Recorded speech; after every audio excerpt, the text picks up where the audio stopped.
on olemas üks mürgine mõte, mis võib ära mürgitada absoluutselt terve sinu elu, kõik sinu päevad. Mis mõte see on? Tere, mina olen Gertriin, mina olen teadlikum ema brändi looja ning mina olen see, kes õpetab inimestele emotsioonide ja mõtete tehnikaid, et kuidas siis muuta seda kõike, mis sinu sees siin toimub. Aga mis mõte see siis on? Ma vihkan enda keha. Vaata korraks üle, kas sul on see mõte, millega kaasas käivad siis ka sellised vastikud tunded. Mida see mõte teeb? Punkt 1, ta ei lase sul osta uusi riideid näiteks.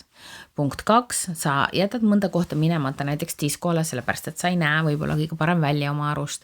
Punkt 3, sa ei usu, et keegi võiks, et sa võiksid kellelegi meeldida. Punkt 4, see teeb igapäevaselt ääretult õnnetuks, peeglisse vaatamine pole kõige toredam ja isegi oma keha kasutamine muutub natukene vastikuks ja see sinu spetsialist, see oli minu mõte. See oli minu üks suurimaid mõtteid, kuni ma sain sellest vabaks.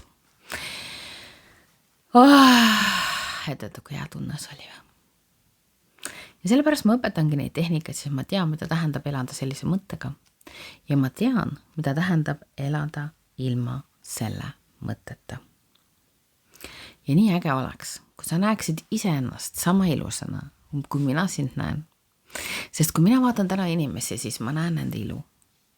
Ma tavaliselt ei olnud kriitiline ainult ka enda keha suhtes, vaid ma olin kriitiline ka teiste kehade suhtes ja see juhtub nende inimestega, kellel on see mõte peas, on ju? Ehk kogu fookus läheb selle keha vihkamise peale.